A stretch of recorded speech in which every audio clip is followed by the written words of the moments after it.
So I'm just waiting here in line to pick up my nephews from school. Today I took my wife a smoothie and a dozen roses to her work because she's worth it.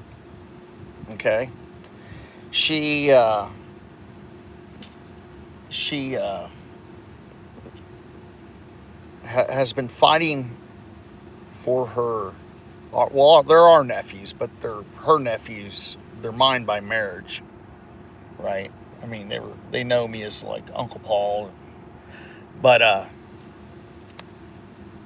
she's been fighting for their welfare ever since they've been born. My wife was never able to have any children of her own, um, and now, I mean, when she met me, she was, we were both like in our 40s and didn't want to really endure uh, pregnancy, I guess. So we never had any children of our own because that's when we were married. We were married. Uh, it's been 14 years, I think, or 12 years. I don't know. I got it written down somewhere. But we were older and we kind of enjoyed our freedom, but we've always have been concerned about the welfare of our nephews, and that has always been to the forefront of our concerns as far as they go. Because a lot of people aren't really aware of there's certain cultural aspects of just every ethnicity that people are unaware of, and just how things are done. you know um,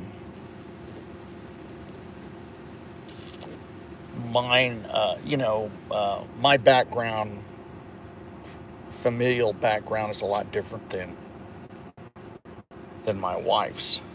I've I've grown up in a life that has been that was a lot better than my wife's. Hey, what's up, Fernando?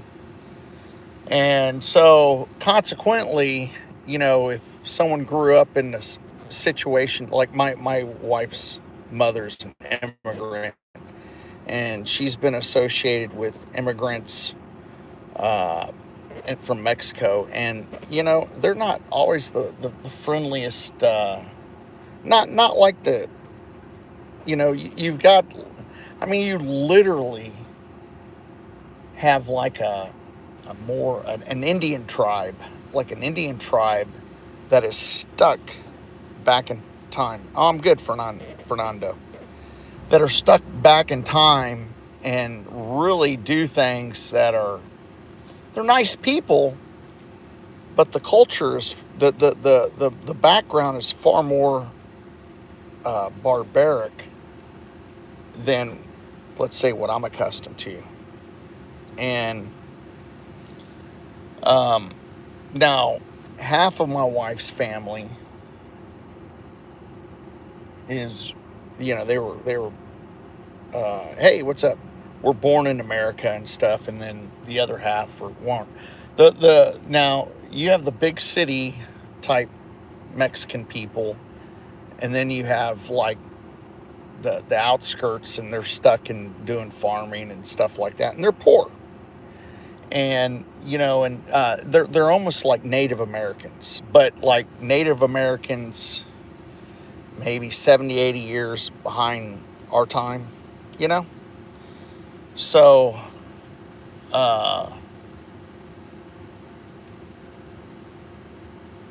behind our time. And so they just don't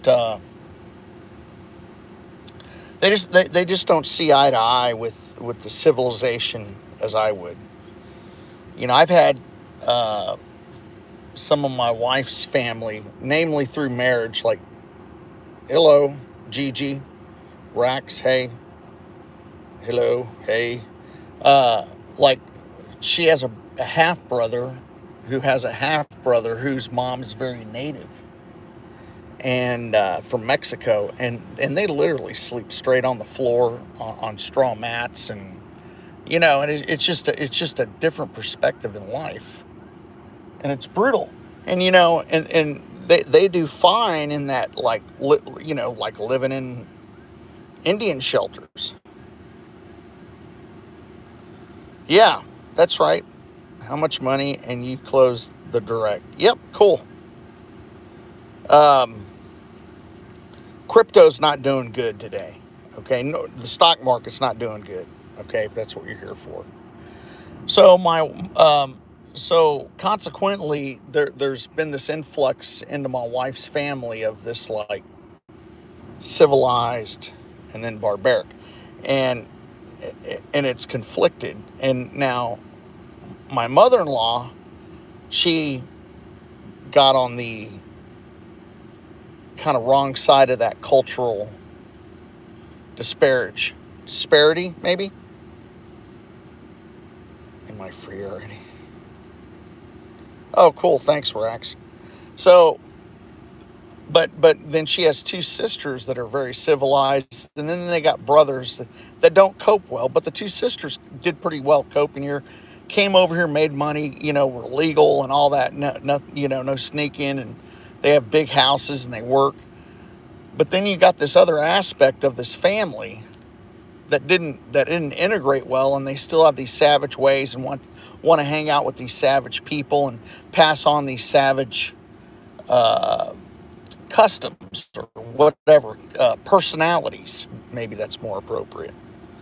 And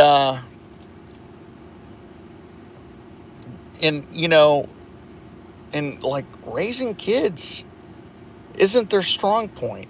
And I feel sorry for my nephews growing up in that culture, and I support my wife. I mean, she has full custody of them now, and she's blessed. And seeing the mother, she has that. She's not related to us by blood or whatever, and the my brother-in-law and her are now divorced, and he got some of this savage stuff that's integrated with that just very barbaric, very machismo stuff that's predominant, like the Indian warriors, like maybe cannibals or something. I don't know, but it's crazy, and I don't pretend that I understand it, but and he works hard. And he tries to do the right thing, and God bless him, and he's honest enough with himself. He's also a veteran, served in combat, and he's kind of messed up. And I applaud him for his honesty, saying, and not openly say it, but by his actions, he says, well, I can't raise my children. He won't admit that he can't. He just says, well, I work a lot, I can't raise my children. And so we have them, and that's fine with us, because we want them to have the best environment. Okay, we do. We want them to have such a great life that they do well, and that's what we want. And I tell you, it's a big task, man, that we have these kids. And it's a huge task. That my brother-in-law is honest. The mother is addicted to drugs, and she's stuck in her own head. Okay. And she doesn't, and consequently, the courts awarded my wife conservator, custodial, whatever, revoked everyone's rights in this parental relationship. And and I'm here picking up my nephews, and so they're my nephews / foster kids. Technically my wife's the foster mother, the foster parent, because I'm not listed in the court stuff, and I'm okay with that because I've been through a bunch of divorces with kids and stuff, and I don't think my wife and I will get divorced. I mean, I know we won't, but in the event that we do, I don't want to be stuck paying for children, and anyhow, but I I just, I mean, and these kids are good, man. I'm gonna take them to the store. Just one of them plays too much, but he does. It looks like he's doing really good in school. The other one uh, is far better. He behaves a lot better than the younger one, but he is struggling so hard in school, and literally he's in fourth grade, and he doesn't know how to read real well, doesn't know how to comprehend, where the younger one seems to have an advantage going into elementary school. But they're getting ready to move the line, and but Dexter Resurrection season finale, it's going to be eventful. I love it. I'm going to watch it.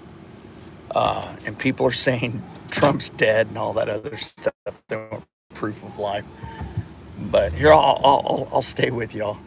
But the if y'all haven't watched the Dexter Resurrection series, y'all should watch it. I mean, and if you need explanation, I guess you could watch it without watching the original Dexter. But if you can always go back and watch that, and then come and watch this or whatever. But it is so good. I'm looking forward to it every weekend. Every week I look into it. I gotta.